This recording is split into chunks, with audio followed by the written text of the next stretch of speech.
saúde e você. Oferecimento Unimed João Pessoa. Cuidar de você, esse é o plano.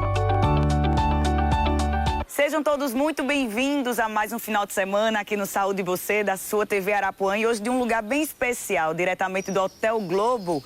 E aí, como é que você tá? Você vai bem? Sua família e sua saúde, tudo em dia? Se não tá, vai ficar a partir de agora, viu? Acompanhe comigo os destaques do programa de hoje. Você tem ou tá pensando em adotar um bichinho de estimação? Saiba a hora certa de adestrá-lo. Com o estoque baixo, o Hemocentro reforça a campanha de doação de sangue. E mais, você vai aprender uma receita bem nutritiva e saborosa com o famoso cuscuz. Fica comigo, o Saúde e Você está só começando.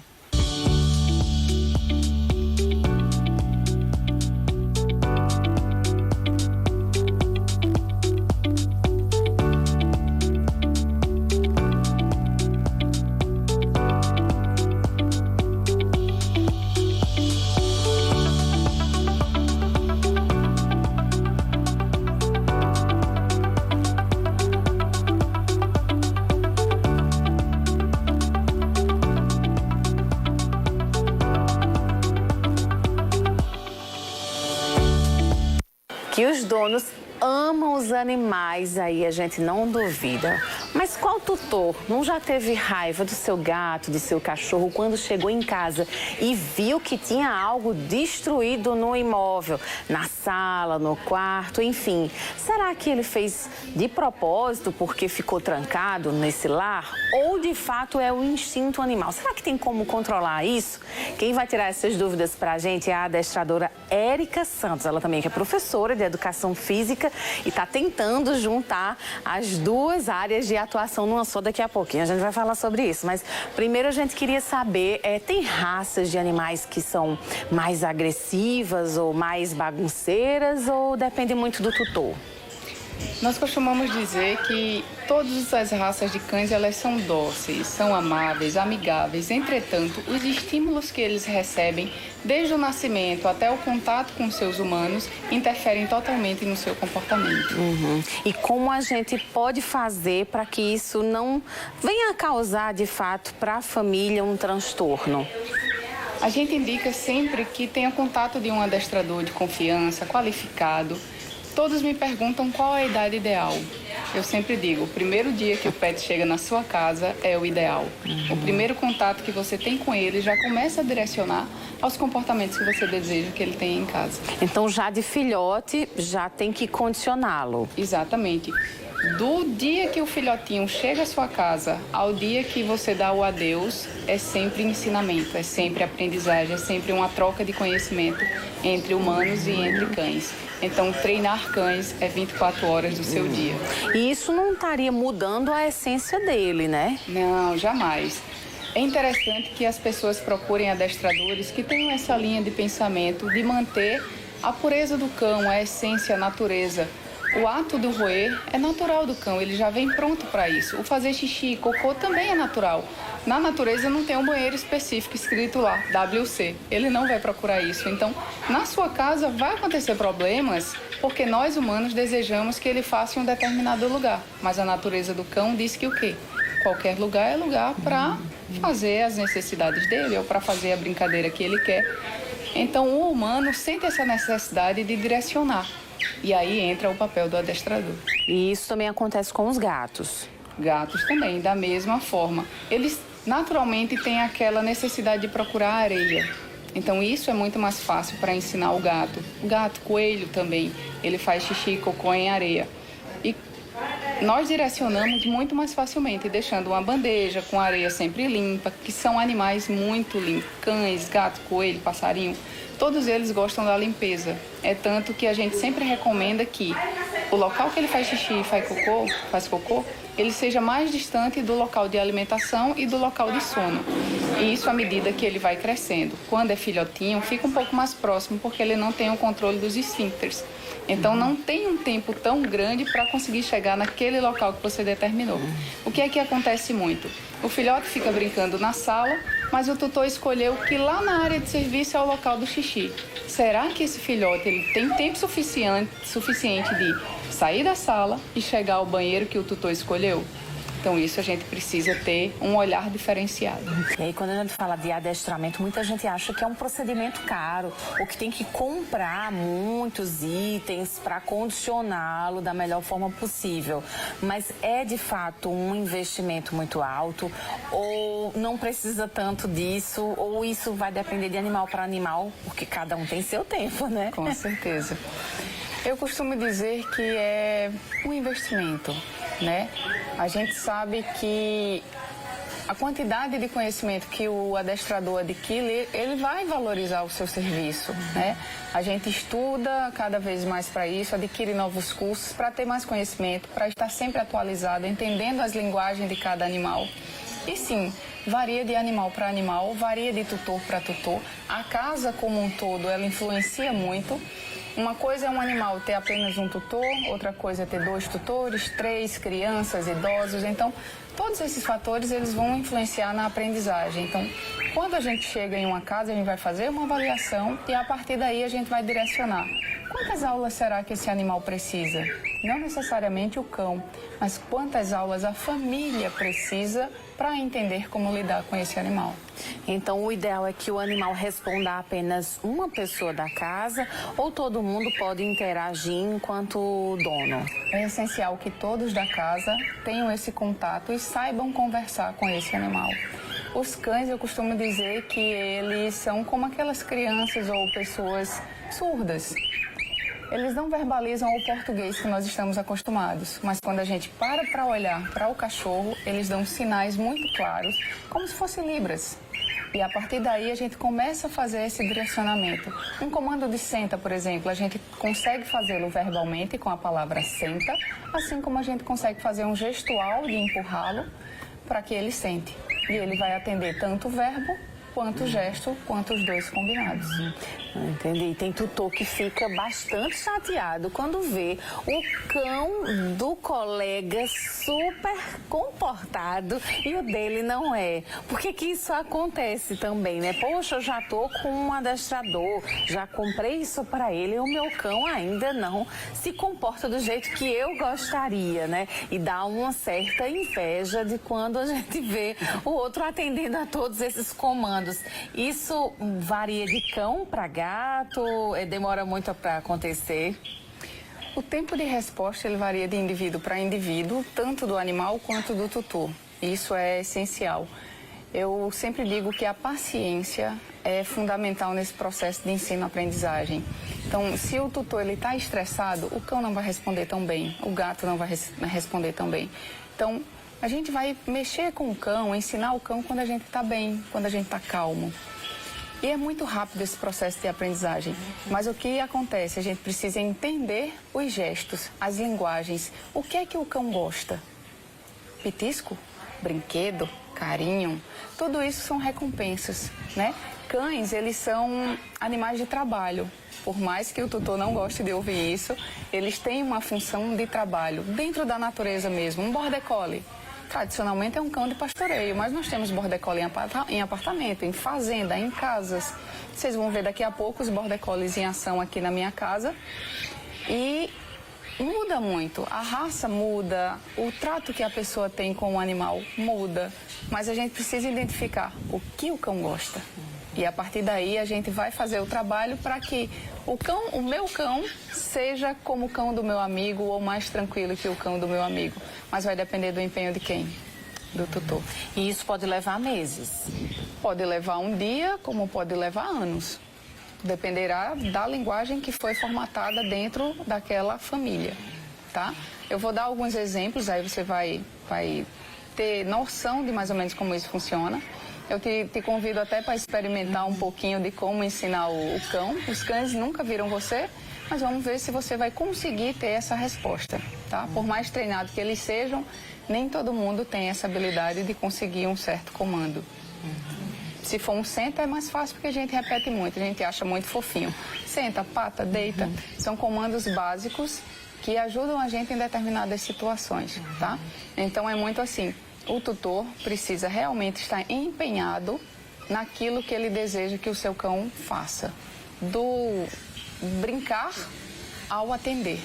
Isso vai depender sempre dessa persistência que o tutor tem que ter. A gente está falando do adestramento, mas também a gente tem que pensar na saúde como um todo do animal. Ele tem que estar bem para responder bem a esses comandos. Então, visitas a veterinários, uma boa ração, uma boa alimentação, atividade física, ele tem que se mexer, tudo isso conta, né, Érica? Tudo isso é fundamental. Assim como nós humanos temos a necessidade de uma alimentação equilibrada, balanceada, os cães também, né? Então a gente tem as rações básicas, as rações super prêmios. Nós temos os veterinários que fazem indicação de uma alimentação natural, ou só ração, ou uma alimentação mista.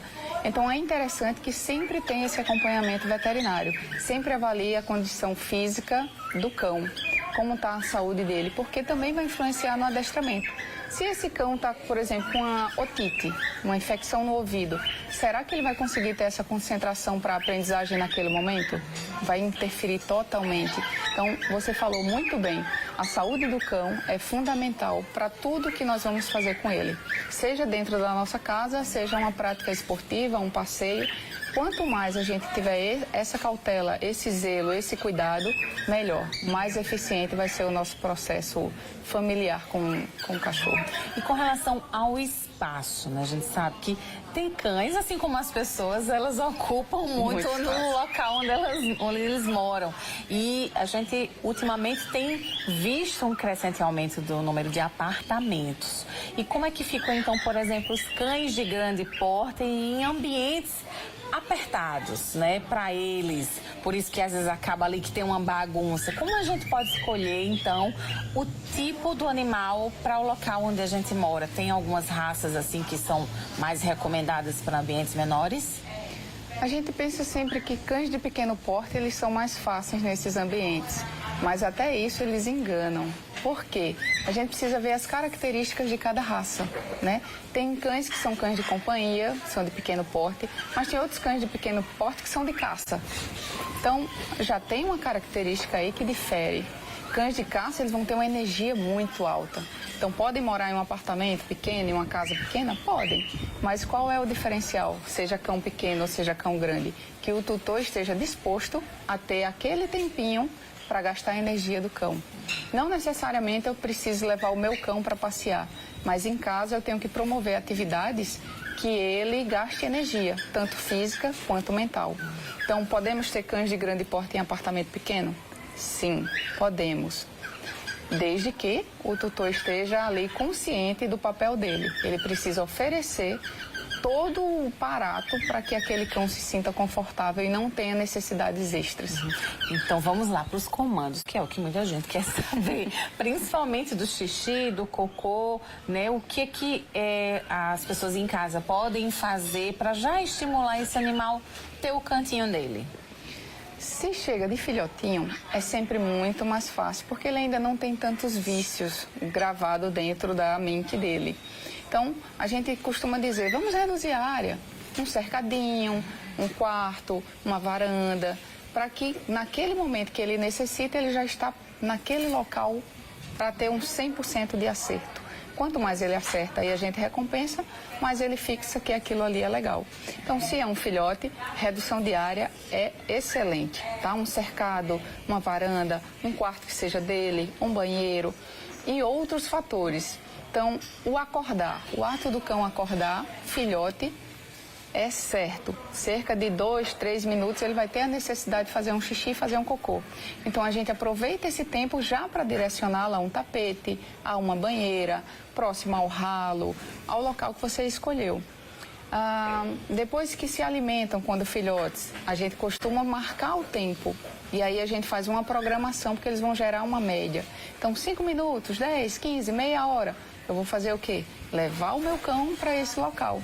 E se ele acertar onde eu quero? Festa.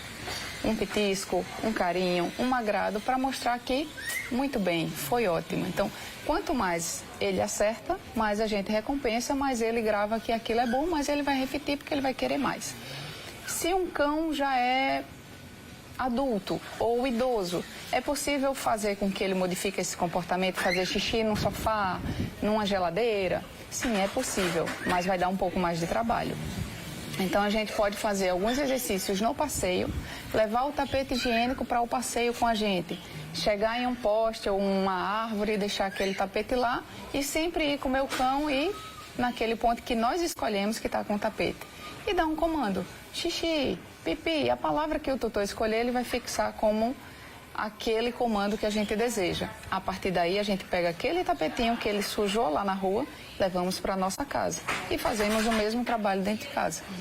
Dá um trabalho. Por isso eu sempre falo que a paciência e a persistência que vão fazer a diferença nesse processo. Muito bem, dica dada, assim a gente encerra a conversa de hoje. Muito obrigada, viu, Érica, pela sua participação. Gratidão, muito obrigada pelo espaço. E nosso objetivo é cada dia melhorar essa linguagem, essa comunicação entre tutores e cães. Muito bem, então até a próxima. Anosmia e hiposmia. Termos bem diferentes, né? Pois é, a nossa repórter Sabrina Barbosa foi até um otorrinolaringologista para saber mais sobre esse termo e o que significa, como tratar. É o que você vai conferir agora. Anosmia ou hiposmia. Já ouviu falar sobre esses termos? São termos que são referentes ao distúrbio do olfato. Você aí de casa já usou um perfume e não sentiu o cheiro? Pois é, muita gente tem reclamado disso, principalmente depois da pandemia, como uma sequela da Covid. Foi se arrumando para um evento que Rainara percebeu que tinha perdido o olfato ao colocar o perfume e não sentir o cheiro. Ela já teve o mesmo sintoma quando foi diagnosticada com Covid, mas não pensou que isso fosse permanecer. Teve a Covid, né? Eu peguei, infelizmente, fiquei com sequela, né? Fiquei sem sentir cheiro, nem comida, quando eu mastigava, né? Não tava sentindo gosto, né? Porque afeta, né? O olfato, o paladar. Aí eu fiquei com a sequela, né?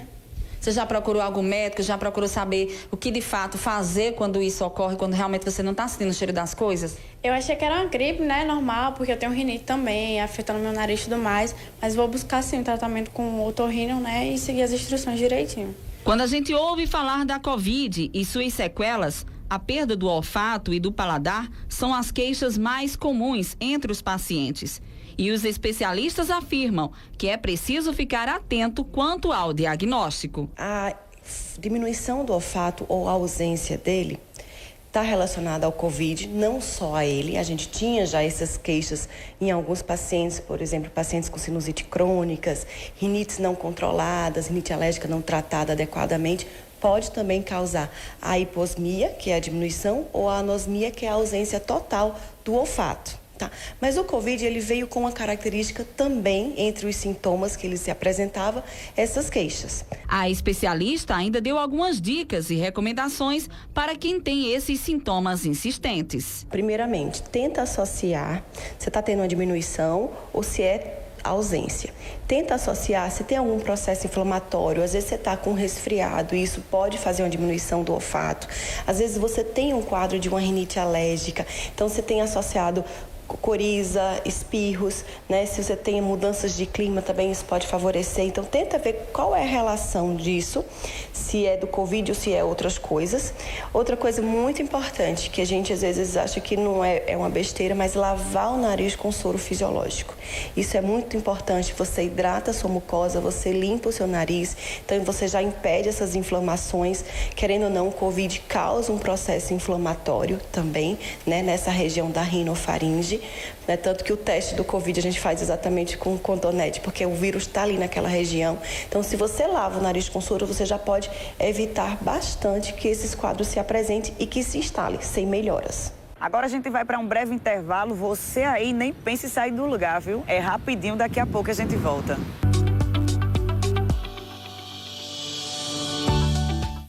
Saúde.